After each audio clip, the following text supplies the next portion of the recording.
অভিষেক বন্দ্যোপাধ্যায়ের বিরুদ্ধে প্রার্থী হলে লড়াইটা কতটা কঠিন? দেখুন, এটা গণতান্ত্রিক পদ্ধতিতে আমাদের রাজনৈতিক লড়াই লড়তে হয় দেশের সাংবিধানিক অনুযায়ী। এখানে কে প্রার্থী বড় কথা নয়, কোন প্রার্থী আমাদের ওই কেন্দ্রের অর্থাৎ ডায়মন্ড হারবার কেন্দ্রের সামাজিক অর্থনৈতিক পরিবর্তনে সহায়ক সেই হিসেবে লড়াই হবে।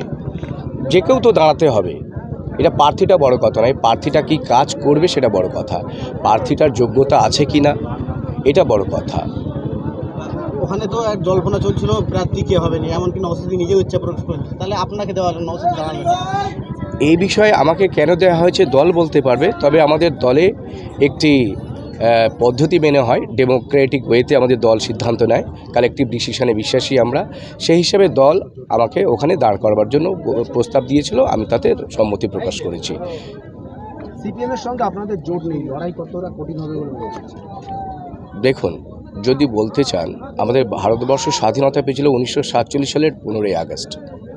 এশিয়ার আরও অনেক দেশ কিন্তু স্বাধীনতা পেয়েছিল তারপরে। আপনি দেখুন, বাংলাদেশ 1971 সালে স্বাধীনতা পেয়েছিল। তারপরে দেখুন আপনি সিঙ্গাপুর 1965 সালে, আমাদের প্রতিবেশী দেশ চীন তারা পেয়েছিল 1949 সালে। তারা এখন কোথায়? তাদের আর্থিক ইনকাম এক একটি মানুষের, অর্থাৎ বাৎসরিক ইনকাম, একজন মানুষের বাৎসরিক ইনকাম এর উপর ভিত্তি করে দেশের অর্থনৈতিক বুনিয়াদ তৈরি হয়। তাহলে আজকের একজন ভারতীয়র ইনকাম 1,13,000 টাকা, বাংলাদেশের ইনকাম প্রতি বছরে একজন বাংলাদেশি ইনকাম করে 1,25,000। সিঙ্গাপুরের একজন লোক ইনকাম করে, অর্থাৎ অ্যানুয়াল ইনকাম 65 লক্ষ টাকা। ভাবতে পারবেন, আমেরিকার থেকেও এগিয়ে দেশটি মাত্র 1965 সালে স্বাধীনতা পেয়েছিল। এবারে দেখুন চীন স্বাধীনতা পেয়েছিল 1949 সালে। তাদের বাৎসরিক ইনকাম একটি চাইনিজ মানুষের প্রায় 12 লক্ষ টাকা, সেক্ষেত্রে আমাদের ভারতের 1,13,000 টাকা। এর দ্বারা বোঝা যায় ভারতবর্ষের স্বাধীনতার পর যে সমস্ত দল সরকারে এসে সরকার চালিয়েছে, দেশের মানুষের আয় বৃদ্ধির উপর কোনো নজর দেয়নি, এটা পরিষ্কার বোঝা যায়। এইবার বলুন, সিপিএম এলো কি কংগ্রেস এলো, তারা তাদের স্বতন্ত্রতা আছে, আমরা আইএসএফ আমাদের স্বতন্ত্রতা আছে। আমাদের দৃষ্টিভঙ্গি দিয়ে আমাদের লড়াই করতে হবে। আমরা কারোর পক্ষে বা কারোর বিপক্ষে মতামত দেওয়ার আগে আমরা কালেকটিভ ডিসিশনে বিশ্বাস করি। তো আমাদের দল চেয়েছিল সবাইকে নিয়ে বিজেপিকে পর্যদুস্ত করা, কিন্তু অনেকে সাহায্য করেনি। আমাদের কিন্তু সাহায্য 100% এবং পরিশ্রম 100% দেওয়া ছিল। ওই কেন্দ্রতে কেউ দাঁড়াতে সাহস পেত না এবং নওশাদ সিদ্দিকী কি আপনাকে দাঁড় করিয়ে দায় সারলেন? এই ব্যাপারটা আপনি কেমন কথা বলছেন না, সাহস কি, হোয়াট ইজ দ্য পাওয়ার? আজকের আমার বিরুদ্ধে যে ক্যান্ডিডেট দাঁড়িয়েছেন অভিষেক ব্যানার্জি, ওনার বয়স তো 36 বছর, আমার বয়স তো 42। তাহলে ভাইকে দাদা কি ভয় পায়? পায় কি? আপনার দাদারা আপনাদের ভাইকে কি ভয় পান? আপনারা পান না তো। আর অভিষেক বাবু, আমি যতদূর জেনেছি, উনি কিন্তু খুব সমস্যার মধ্যে আছে এবং ওনার চোখের যন্ত্রণা দিনের পর দিন বাড়ছে, এবং যার কারণে উনি পার্লামেন্টে প্রায় বেশিরভাগ দিনই অনুপস্থিত ছিলেন। এবং ডায়মন্ড হারবারের মানুষের আর্থ সামাজিক বা শিক্ষা, স্বাস্থ্য, মানুষের কর্মসংস্থান, আনঅর্গানাইজ সেক্টর লেবাররা কীভাবে বেঁচে থাকবে, মিনিমাম ওয়েজেস অ্যাক্ট, বিভিন্ন যে ইস্যুগুলো, একটিও ইস্যু নিয়ে তিনি পার্লামেন্টে বলেননি। আমি চাই, আমি ওর দাদা হিসাবে বলছি, আপনি আপনার চোখের চিকিৎসা করুন, যদি আমেরিকায় যেতে হয় যান, ভালো করে চিকিৎসা করুন, কারণ চোখ গেলে আর ফিরে পাওয়া যাবে না। আপনার সুস্বাস্থ্য কামনা করি, আপনি দীর্ঘজীবী হন, আপনি আপনার স্বাস্থ্যটা আগে বাঁচান। আমি কথা দিচ্ছি, আপনার দাদা হিসাবে আপনার পাশে থাকব। আপনি যেভাবে আমাকে বলবেন আমি পাশে থাকব, তবে আপনি আপনার চোখের চিকিৎসা ভালো করে করান, কারণ আপনি ইতিমধ্যে পার্লামেন্টে যেতে পারেননি, মানুষের রায় আপনার পক্ষে ছিল, কিন্তু সেই জন্য আবার বলছি, দ্বিতীয়বার এটা করবেন না, আপনার চোখটা আগে সরান। ক্যানিং পূর্বের বিধায়ক শওকত মোল্লা একাধিকবার তিনি বলেছেন, যখন নওশাদ সিদ্দিকী ভোটে দাঁড়াবার কথা ইচ্ছা প্রকাশ করেছিল, যে নওশাদ সিদ্দিকী ভোটে দাঁড়ালে জামানত জব্দ করে ছাড়বে। সেই বিষয়টা নিয়ে আপনি কীভাবে দেখছেন? আপনি তো দাঁড়িয়েছেন। দেখুন, একটা কথা বলি, আপনি যার নাম বলেন আমি ওনার নাম নিতে চাইছি না। উনি সংখ্যালঘু সম্প্রদায়ের একজন প্রভাবশালী নেতা, আপনারা মানেন তো। কিন্তু ওনাকে কি করলেন, মমতা ব্যানার্জি বললেন যে তুই বোমা বাঁধিস। তাহলে এর মানে উনি কিন্তু দলের জন্য কিন্তু লড়াই করেছিলেন। শওকত সাহেব, উনি দলের জন্য খুন, মার্ডার, রাহাজানি চমকানি ধমকানি কিন্তু দলের জন্য করেছিলেন, নিজের জন্য করেনি। তাহলে মাননীয় মুখ্যমন্ত্রী ওনাকে কি বললেন যে সবার সামনে যেখানে সরকারি আধিকারিকরা বসে রয়েছে যে তুই বোম গুলি বাঁধিস, তাহলে সাথে সাথে ওনার সম্মান ভুলণ্ঠিত হলো। সংখ্যালঘু সম্প্রদায়ের মানুষের সম্মান কিন্তু ভুলণ্ঠিত করলেন আমাদের মাননীয়া।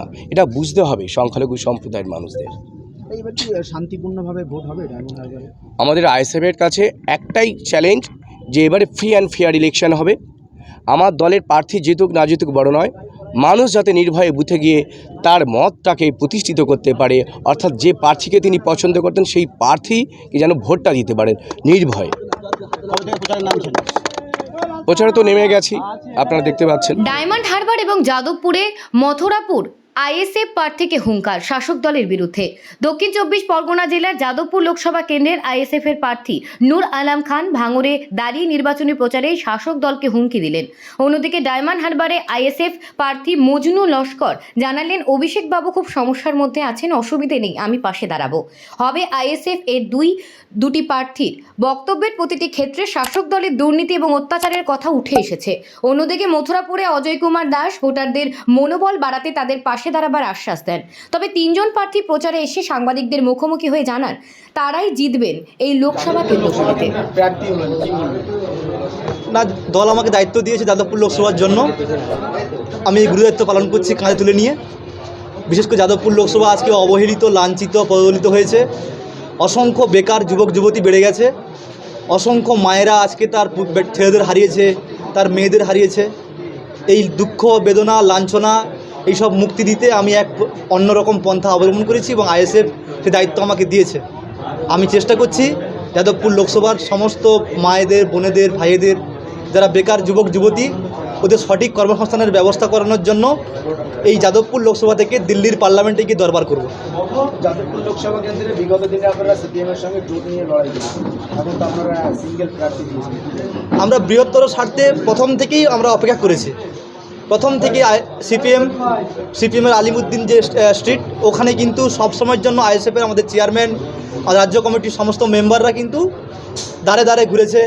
একবার নয়, দুবার নয়, তিনবার নয়, চারবার, প্রতিবারেই গিয়েছে। কিন্তু রীতিমতো হলো কি, দিনের শেষে ওনারা 2, 3, 4 এর বেশি সিট দেবেন না। উনি যাদবপুর দেবেন না, উনি শ্রীরামপুর দেবেন না, উনি মুর্শিদাবাদ দেবেন না, তাহলে কি দেবে? আমরা সর্বশেষ অপেক্ষা করার পরে দেখলাম যে আমরা এই টিএমসি এবং বিজেপি অর্থাৎ বিজেমূল, এই বিজেমূলকে উৎখাত করতে আমরা একাই যথেষ্ট।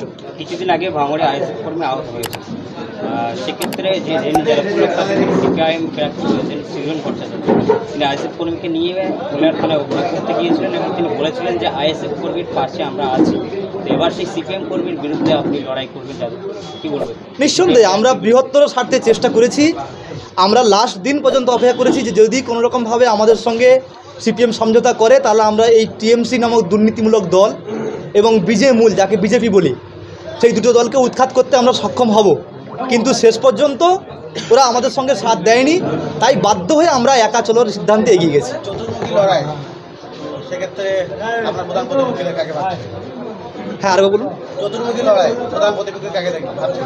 না, আমাদের প্রতিপক্ষ কেউ নয়, আমাদের মানুষ 2 হাত ভরে আশীর্বাদ করছে। মানুষ আমাদের অসাধারণভাবে সমর্থন করছে। এখানে কাউকে আমরা দেখতে পাচ্ছি না। কাকে বলবো? তৃণমূলের কথা বলবো। তৃণমূলের একটা সেলিব্রিটি ছিল আগের বারে, তিনি 5 বছর কাটিয়ে গেলেন। উনি ভাঙড়ে কতবার এসছেন ভাঙড়ে মানুষ নিজে বলতে পারবে না। তারপরে আসলেন কি, আরেকজনের নাম আমি নিতে পারবো না, জনগণ যা বলছে ওতেই আমার খারাপ লাগছে, মুখ থেকে আসবে না। ওনাকে আমি তো প্রার্থী হিসেবে মনেই করি না, উনি আবার আমাকে প্রতিদ্বন্দ্বিতা করবে।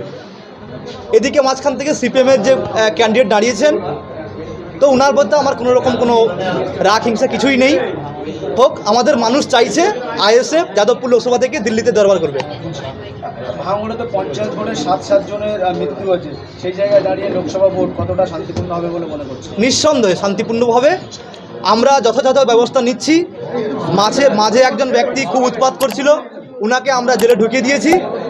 আরও কিছু ব্যক্তি উৎপাত করছেন, আমরা নজরে রেখেছি। এটাকে আমরা প্রথমে পুলিশের আন্ডারে নিয়ে যাচ্ছি। পুলিশ যদি না শোনে, ওটাকে আমরা কোর্ট থেকে হাইকোর্ট, সুপ্রিম কোর্ট পর্যন্ত নিয়ে যাব। সেখানে যদি না হয় তাহলে হিউম্যান রাইট কমিশন পর্যন্ত আমরা নিয়ে যেতে বাধ্য থাকবো। কত ভোট পাবেন বলে মনে করছেন যাদবপুর লোকসভা কেন্দ্রে? যথেষ্ট আশাবাদী। আমাদের যাদবপুর বিধানসভা থেকে যিনি এমএলএ হয়েছেন, মাননীয় চেয়ারম্যান নওশাদ সিদ্দিকী সাহেব, উনি প্রায় 1,13,000 সামথিং ভোটে উনি এখান থেকে লিড পেয়েছেন। তা আমি আশা করছি কিছু না হোক 1.5 লাখের উপরে লিড যাবে এখান থেকে। মানে কর্মীদের আমাদের আইএসএফের যা সংগঠন, তাতে আমরা জয়ের ব্যাপারে একদম নিশ্চিত। এই মথুরাপুর লোকসভা কেন্দ্রে কোনো কাজই হয়নি, মানুষের কোনো উন্নয়ন হয়নি, মানুষের অধিকার কেড়ে নেওয়া হয়েছে, মানুষের সরকারি যে প্রকল্প সেগুলো থেকে ওনারা বঞ্চিত হয়েছেন। এবার ওনাদের হয়ে আমি কাজ করতে চাই, সেই অর্থে মানুষ সাড়া দিচ্ছে। জনগণের কি বার্তা, জনগণের কিরকম সাড়া পাচ্ছেন? অনেক সাড়া পাচ্ছে, অনেক সাড়া পাচ্ছে, একটা পজিটিভ সাড়া রয়েছে। ওনারা ভরসা করছেন আইএসএফের উপর। এখন পশ্চিমবঙ্গের রাজনীতিতে যদি বিকল্প কোনো রাজনীতি থাকে, বিকল্প কোনো দল থাকে, ভরসাযোগ্য যদি দল থাকে, সেটা কিন্তু অল ইন্ডিয়া সেকুলার ফ্রন্ট, আর সেটাতেই কিন্তু মানুষ কিন্তু এখন সাড়া দিচ্ছে। সাগরের কিছু আইএসএফ প্রার্থী তৃণমূলে যোগদান করেছে, এ বিষয়ে কী বলবেন?